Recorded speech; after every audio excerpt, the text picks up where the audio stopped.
Geoffroy Didier, bonjour. Bonjour. Vous êtes député européen Les Républicains et engagé aussi au Conseil régional et dans les prochaines élections régionales en Île-de-France. Auprès de Valérie Pécresse. Alors Emmanuel Macron veut commencer le déconfinement, rouvrir les terrasses et certains lieux de culture dès la mi-mai. Pourtant, les chiffres de l'épidémie ne s'effondrent pas. Alors est-ce de l'audace, est-ce de la témérité, est-ce du bon sens? Permettez-moi de rappeler d'abord que la campagne de vaccination ne porte pas tous les fruits escomptés et promis. Il y a seulement 8% des Français aujourd'hui qui ont reçu les 2 doses de vaccin. 20%, une seule dose. Mais peut-être que ce sont les plus fragiles. Oui, mais pour respecter et parvenir à la promesse présidentielle, il faudrait non pas 180 000 personnes vaccinées par jour, comme c'est le cas en ce moment, mais plus de 3 fois plus, soit 600 000. Et je voudrais aussi rappeler que nous avons malheureusement atteint un chiffre important de 6 000 personnes aujourd'hui qui sont en soins critiques, c'est-à-dire en réanimation ou en soins intensifs, et c'est le record depuis 1 an. Ça veut dire aujourd'hui que la vaccination doit accélérer de manière massive pour que l'on puisse enfin voir le bout du tunnel. La faute à qui d'ailleurs? La faute au labo qui livre mal? La faute à la logistique française? La faute d'abord à une Europe et à une Union européenne, et je le dis comme député au Parlement européen, qui a été trop naïve parce que trop lente dans les négociations de prix, trop naïve parce que laissant les contrats qu'elle a contractés ne pas se faire respecter, trop naïve parce qu'elle a accepté d'exporter des vaccins produits au sein de l'Union européenne, par exemple au Royaume-Uni, alors que la réciproque n'était pas vraie. Mais nous avons aussi souffert, et nous le savons tous désormais, d'une France beaucoup trop bureaucratique, où nous avons découvert à quel point l'État était impuissant face à des situations comme la situation épidémique actuelle. Est-ce que ça aurait été plus efficace d'acheter un gouvernement et aussi un gouvernement qui, par exemple, sur la pratique des autotests, par exemple, sur l'incapacité à nous contrôler des pays où il y a des variants comme le variant brésilien, où il y a la moitié de la population de moins de 40 ans malade qui est en réanimation, eh bien, aujourd'hui, il va falloir que nous accélérions beaucoup plus vite, avec beaucoup plus de fermeté au niveau gouvernemental et beaucoup moins de naïveté au niveau de l'Union européenne. Et puis si je veux répondre à votre question, est-ce qu'il fallait acheter au niveau national? Non, je ne le crois pas. Je pense qu'il fallait le faire à l'échelle européenne. On a manqué d'efficacité, mais on a bien fait quand même. Nous n'avions pas de vaccin. Nous n'avions pas de lieu de production en France, et dès que nous avions un chercheur français très compétent, comme par exemple le patron de Moderna, nous ne le financions plus et nous le laissions partir aux États-Unis. Donc le cocorico était inutile et contre-productif. En revanche, l'Europe doit apprendre à savoir acheter et à être beaucoup moins naïve, parce que nous avons été trop souvent des naïfs de la mondialisation. Elle est moins naïve, l'Europe. Elle entame une action en justice contre AstraZeneca. Est-ce que c'est utile? C'est un peu tard, surtout. Parce que maintenant, ce qu'il faut, c'est vacciner. Qu'il faille faire valoir ses droits et qu'il faille revenir sur sa naïveté passée, certes, mais j'ai envie de dire, ce n'est plus le sujet. Je reviens au déconfinement, cette date de la mi-mai pour ouvrir les terrasses des lieux de culture. Alors, audace ou bon sens? Mais bon sens, là aussi un peu tardif. C'est-à-dire que si nous étions organisés autrement, si nous avions par exemple généralisé les autotests, si nous avions mis en place des consignes sanitaires peut-être beaucoup plus strictes qui auraient permis d'ouvrir les terrasses de restaurants ou les lieux culturels, parce que honnêtement, quand on va au musée Rodin, on prend sans doute moins de risques que quand on va au supermarché à 18h30 aujourd'hui. Donc le bon sens veut qu'effectivement Emmanuel Macron commence à comprendre qu'il y a un taux de saturation, que le taux d'acceptabilité sociale est désormais quasiment dépassé et qu'il va falloir ouvrir davantage les lieux de culture et les lieux de vie. Mais si nous nous étions pris autrement, nous aurions pu le faire en fait bien avant. Est-ce qu'on pouvait s'y prendre autrement avec l'administration? Parce que tous ces blocages, les autotests qui n'arrivent pas, la logistique qui marche pas, c'est l'administration qui met jamais le coup de tampon. Mais l'administration est puissante quand le pouvoir politique est faible. Et donc oui, nous sommes en train de payer des années de faiblesse politique, mais ce n'est absolument pas une excuse, c'est justement une responsabilité politique qui doit être engagée. Prochaine étape, le passeport vaccinal. Est-ce une évidence quand on est député européen pour les voyages entre les pays cet été? Est-ce que ça doit être décliné pour pouvoir, par exemple, remplir les restaurants et les cinémas avec des gens vaccinés?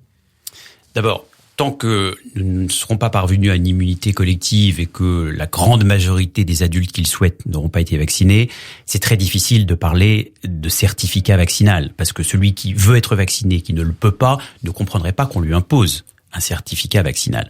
En revanche, oui, sur le principe, à partir du moment où la majorité des Français auront été vaccinés et qu'il va falloir permettre à chacun de reprendre les voyages, les visites, de fréquenter les lieux de vie, je suis, oui, favorable à ce que nous mettions en place un système où ceux qui ne veulent pas être vaccinés, c'est leur droit le plus strict, n'auront pas tout à fait les mêmes droits que ceux qui auront été vaccinés à partir du moment où ils auront pu l'être.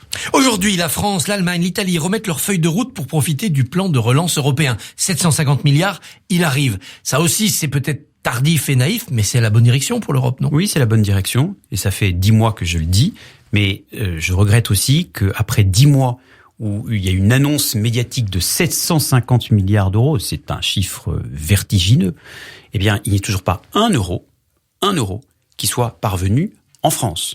Il faut savoir quand même que près de la moitié du plan de relance français, c'est en fait de l'argent européen. Mais là aussi, la tuyauterie est beaucoup trop compliquée parce que pour que ce plan de relance de 750 milliards d'euros puisse voir concrètement le jour, il faut qu'il y ait 40 parlements, pas seulement les 27 des pays nationaux, 40 parlements nationaux et régionaux qui auraient à l'unanimité validé le principe de ce plan d'urgence, j'ai envie de dire, mais qui n'est absolument manifestement pas une urgence puisqu'il n'y a toujours pas un euro qui est mis dans l'économie française. Donc attention, entre les paroles et les actes, entre les annonces médiatiques d'il y a 10 mois et le fait qu'aujourd'hui on n'ait toujours pas vu un euro sur la table, il y a un vrai décalage qui n'aide pas à l'adhésion des Français à l'Union européenne. La France a été frappée encore à Rambouillet par un attentat islamiste. Avec la droite, les Français seraient-ils mieux protégés? Je le crois, fondamentalement. Je ne pense pas qu'il y ait une sécurité absolue et qu'il y ait une insécurité zéro. Ce serait mentir à vos auditeurs que de leur dire ça. Mais il y a des choses que le gouvernement aujourd'hui ne fait pas qui devraient être faites. Des choses très simples et de bon sens. Lorsqu'on vient clandestinement dans notre pays, on doit en partir, tout simplement parce que à partir du moment où on ne respecte pas les lois, les règles et les valeurs, eh bien, on n'a pas le droit de citer en France. Mais pourquoi tout cela n'est pas appliqué? Pourquoi est-ce que 8 déboutés du droit d'asile sur 10 ne sont pas reconduits dans leur pays? Parce que les pays veulent pas les accueillir, ils veulent pas les reprendre. Eh bien, arrêtons, dans ce cas, de donner de l'argent et de donner des visas à des pays qui, en échange, n'acceptent pas leurs ressortissants qui sont venus clandestinement en France. Ce qui est fou, Christophe Barbier, c'est que de telles évidences, de tels discours de bon sens soient redevenus des combats politiques. C'est ça que je ne comprends pas. Donc, encore une fois, il n'y a pas de sécurité absolue, mais il y a beaucoup de choses qui n'ont pas été faites et dont nous payons malheureusement tous le prix, à commencer par cette fonctionnaire de police de Rambouillet à laquelle je souhaite rendre hommage ce matin. 50 ans de peine de sûreté pour les actes terroristes, c'est une proposition de Xavier Bertrand. Ça vous plaît? C'est efficace? Qu'il faille de la fermeté, oui. Qu'il y ait une attente d'autorité dans notre pays, oui, 3 fois oui. Mais cette autorité doit être républicaine et doit aussi toujours respecter les principes même de la justice, c'est-à-dire de l'autorité judiciaire. Je ne crois pas aux peines automatiques, parce qu'il n'y a pas d'automaticité de la peine. Je le dis comme avocat, une peine, c'est une peine qui doit être décidée par la loi, mais qui est ensuite confirmée par un juge ou par un jury populaire qui dit le droit. Ce que je regrette en revanche, c'est qu'il y a désormais des décisions de justice qui disent le droit, mais qui ne rendent pas justice. Et je pense évidemment à la situation de Sarah Halimi et de cette personne de ce criminel qui connaissait Sarah Halimi, qui est allé s'attaquer à elle parce qu'elle était juive et qui aujourd'hui est jugé irresponsable parce qu'il est allé fumer du cannabis pour organiser son irresponsabilité. Mais les juges pénale. disent c'est le politique qui devait nous faire des textes plus applicables. C'est ce que je vous dis. C'est-à-dire que ces décisions de justice, elles disent le droit mais elles ne rendent pas justice. C'est donc aux politiques de prendre leurs responsabilités et de changer la loi pour que la loi soit conforme au sentiment légitime de justice. La droite va devoir choisir un candidat ou une candidate pour la présidentielle. L'arbitrage des régionales, les gagnants, les perdants, puis les sondages, c'est finalement la bonne méthode de départage. Non, pas les sondages, parce que je ne crois pas à la démocratie d'opinion. Je crois à la démocratie tout court. Le premier exercice démocratique, c'est celui des élections régionales. Le deuxième exercice démocratique que je souhaite, c'est ce qui est communément appelé une primaire, ce que j'appellerais un match amical, c'est-à-dire une sélection démocratique. Peut-il être amical, ce match? On l'a vu, sûr. À chaque fois on s'entre-déchire. Mais écoutez, en sport, il y a des matchs amicaux. Pourquoi est-ce qu'en politique, il n'y en aurait pas? Je ne crois pas que ce soit la primaire de 2016 à droite qui ait fait perdre la droite. Je ne le crois pas. Je crois que nous arrivions à un point d'orgue de haine recuite entre des personnages politiques, certes tout à fait respectables, mais qui se détestaient cordialement depuis 10, 20 ans, 30 ans. Il y a une nouvelle génération politique qui est en train d'émerger à droite, et c'est celle-ci qui doit intelligemment choisir son leader pour porter ses couleurs, parce que nous n'en pouvons plus de ce duel, devrais-je dire, de ce duo mortifère entre Emmanuel Macron et Marine Le Pen. Nouvelle génération, dites-vous, crépuscule du sarkozysme, écrivent les journaux en expliquant que Nicolas Sarkozy n'a plus l'influence qu'il avait avant.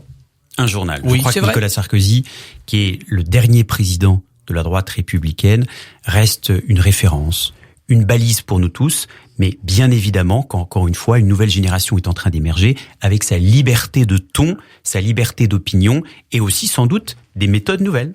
Les Verts ont aussi utilisé des méthodes nouvelles, des affiches contre les boomers, surtout. Les fachos, les chasseurs. Comment réagissez-vous? Qu'est-ce que ça dit des Verts? Mais ça dit que ce sont des idéologues sectaires qui en plus ne s'appliquent absolument pas ce qu'ils promeuvent, c'est-à-dire la lutte contre les discriminations.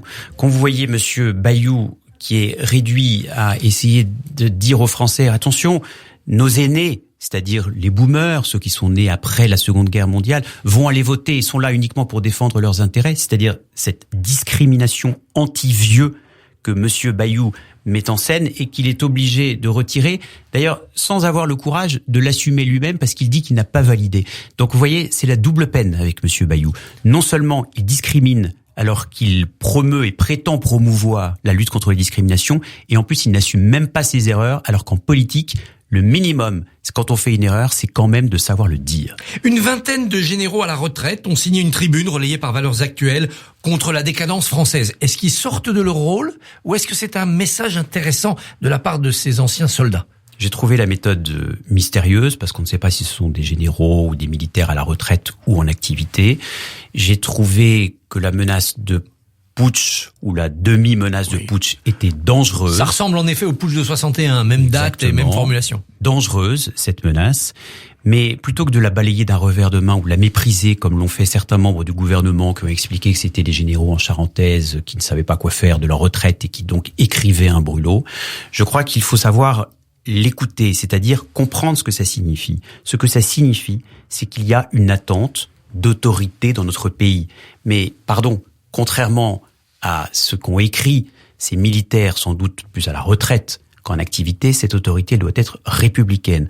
Quand j'entends effectivement, ou quand je lis plutôt, que certains disent il va falloir, face à une éventuelle guerre civile, que les militaires prennent le pouvoir, je dis non, non et non, c'est aux politiques de prendre le pouvoir, et il n'y a rien de mieux pour cela que la démocratie. En fait, c'est même pas aux politiques de prendre le pouvoir, c'est aux politiques de l'exercer, et c'est aux Français de le prendre. Jean-François Didier, merci. Bonne journée. Merci Christophe Barbier, à bientôt.